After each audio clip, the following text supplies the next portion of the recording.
Okay, so I'd like to begin by acknowledging the traditional custodians of the country on which Gamanjuru is situated. That's the Djarowa clan of the Waka Waka people, and pay my respects to their elders past, present and emerging.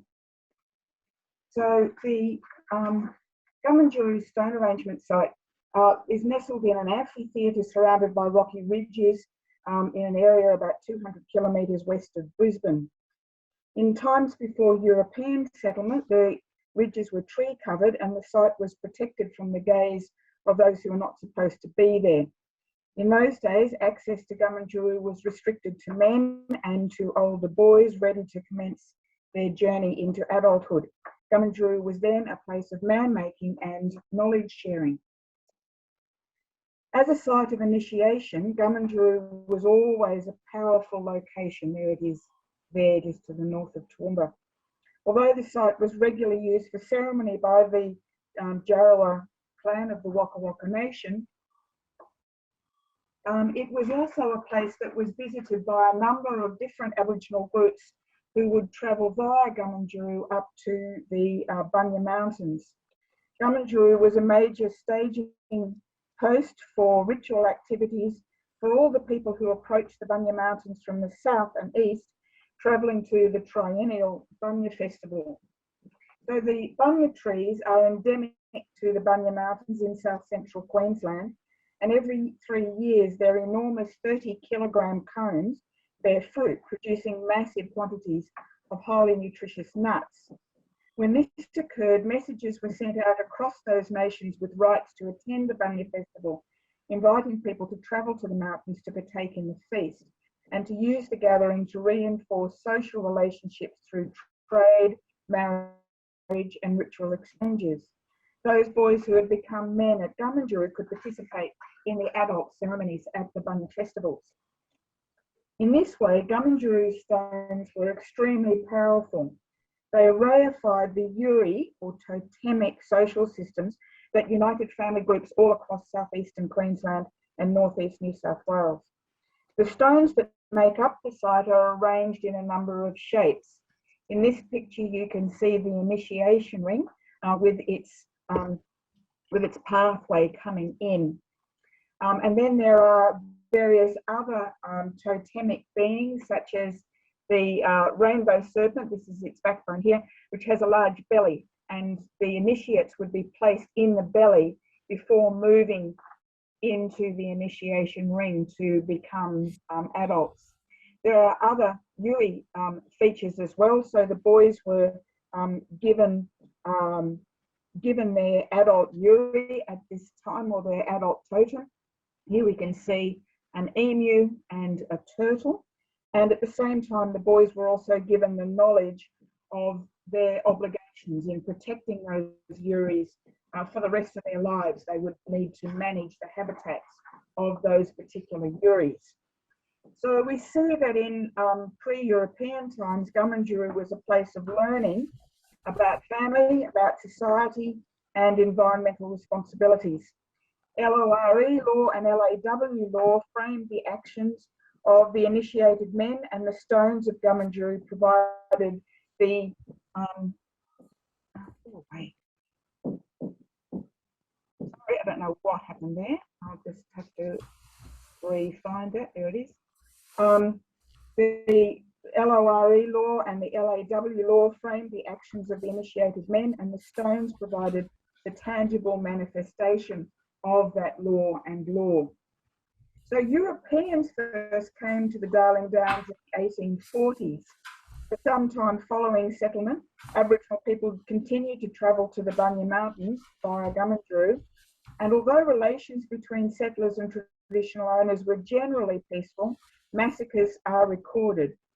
By around 1897, the last ceremony was held at Gamanjuru, and soon after that, people were forcibly removed first to Dalby, out here in the west, and then eventually up to Cherbourg, some 200 kilometres to the north of Gamanjuru.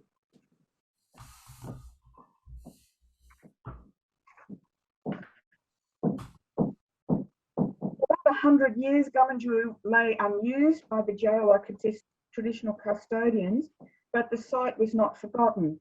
Bunda, as you can see here, was born about 1891.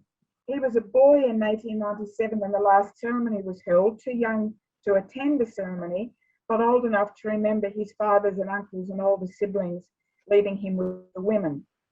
Bunda was one of the few people who was not removed to Cherbourg from Dalby, and he was given some knowledge about the site.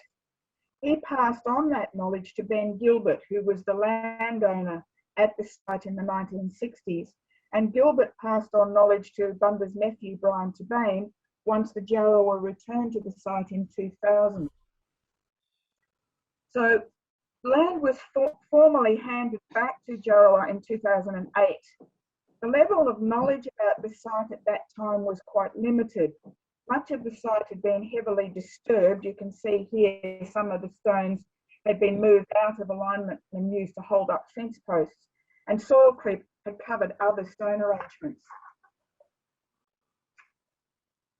In 2000, the University of Queensland began its association with the site, and we used it first as a teaching tool for students to learn about recording heritage and undertaking significance assessment, but later it became a research place, with students adding more and more information to the landscape as the knowledge fog was gradually lifted as a result of in-depth research and site recording, such as you see here, and an excavation program, which we don't have time to talk about today, unfortunately. Brian Tabane, one of the traditional custodians, enacted a regime of stone resurrection once he moved into the homestead on the property, and he commenced a daily routine of managing the stones. He would dig with a pitchfork until he found buried rocks and raised them to the surface, and thereby he uncovered some buried yuris, such as this catfish that appeared first just as a fish, gradually grew whiskers, and eventually the catfish sat in its stone nest. The UQ team commenced a program of detailed site recording in 2006, systematically photographing and recording the location of every rock over 10 centimetres in length. In this way, 9,368 stones were plotted and the resulting patterns were analysed. This analysis revealed many stories, but one of the most important was that stones had been deliberately selected for certain parts of the Yuri motifs or other arrangements. For example, long, thin rocks were selected for the whiskers of the catfish, which you can see here, and for the rays of the starburst motifs.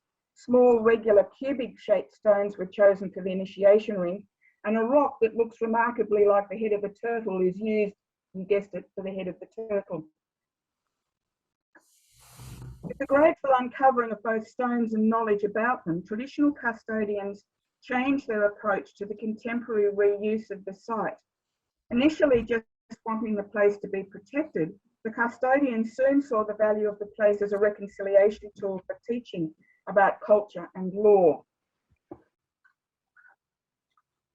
In 2004, a visitor centre was built on one of the ridges overlooking the site. By 2014, interpretive panels had been added, a yarning circle constructed, and collections of artefacts were incorporated into the information display. UQ students developed some games and activities that reinforced the narratives about the place, and are used by school groups and other youth groups that visit the site.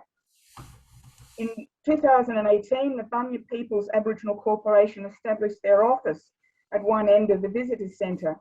Regular management activities are planned and executed by the team, including burning the grasses that grow on the site with a team from the local fire authority, moving stones that had been misplaced back into place. So here you can see the green dots are the recording of the initiation ring in 2010, and then the stones have been moved back into a more regular shape. And so we re-recorded those stones.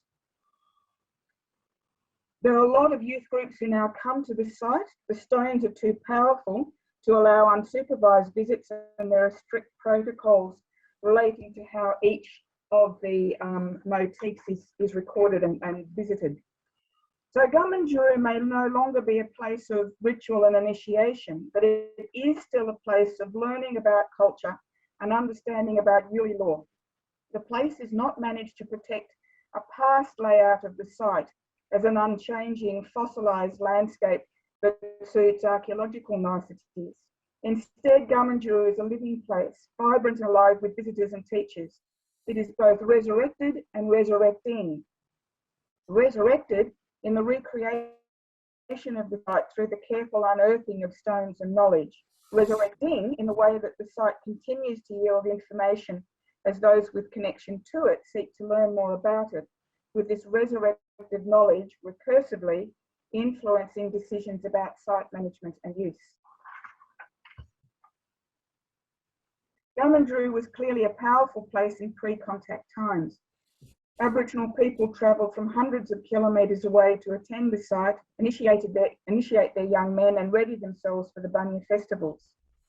Some may argue that Gumminguru lost its power when the traditional custodians were removed and the site lay dormant. But we would argue that, like a dormant volcano, Gumminguru today has been reawakened. It is still a place of knowledge sharing, of knowledge creation, of LORE law and LAW law. It is still a place of power as it brings together Aboriginal and non-Aboriginal knowledge seekers, builds social and economic relationships and keeps culture alive. So, thank you very much, everyone.